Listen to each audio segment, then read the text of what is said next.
ଗପଟିର ନାମ ଗପୁଡ଼ି କଇଁଛ। ଗୋଟିଏ ବଡ଼ ପୋଖରୀ ଥିଲା। ପୋଖରୀରେ ଅନେକ ମାଛ, କଇଁଛ, ବେଙ୍ଗ ଓ କଙ୍କଡ଼ା ରହୁଥିଲେ। ଦୁଇଟି ହଂସ ପ୍ରତିଦିନ ସେଇ ପୋଖରୀକୁ ଖେଳିବାକୁ ଆସୁଥିଲେ। ହଂସ ଦୁଇଟି ଗୋଟିଏ କଇଁଛ ସହିତ ସାଙ୍ଗ ହୋଇଥିଲେ। ହଂସ ଦୁଇଟି ଓ କଇଁଛ ଏକାଠି ବହୁତ ଗପସପ ମଧ୍ୟ ହେଉଥିଲେ। ଥରେ ଅନେକ ଦିନ ପର୍ଯ୍ୟନ୍ତ ବର୍ଷା ହେଲା ନାହିଁ।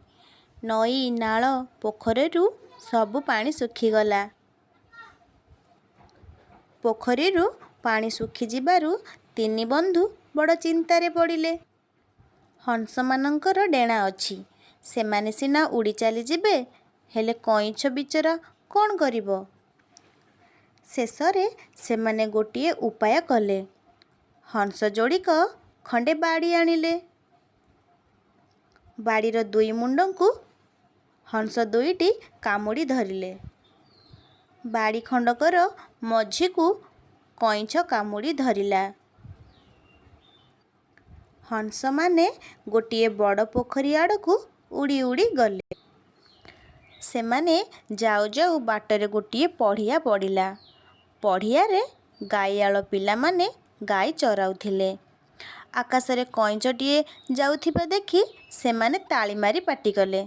ଜଣେ କହିଲା, "ଏଇ କଇଁଛଟା ପଡ଼ିଯାଆନ୍ତା କି, ମୁଁ ପୋଡ଼ି ଖାଆନ୍ତି।" ଗାଈଆଳ ପିଲାର କଥା ଶୁଣି କଇଁଛ ଖୁବ୍ ଜୋରରେ ରାଗିଗଲା। ଗାଳି ଦେଇ କହିଲା, "ତୋର ତ ଭାରି ସାହସ! ମୁଁ ଆକାଶରେ ଯାଉଛି, ଦେଖିପାରୁନୁ? ମୋତେ କ'ଣ ଖାଇବୁ?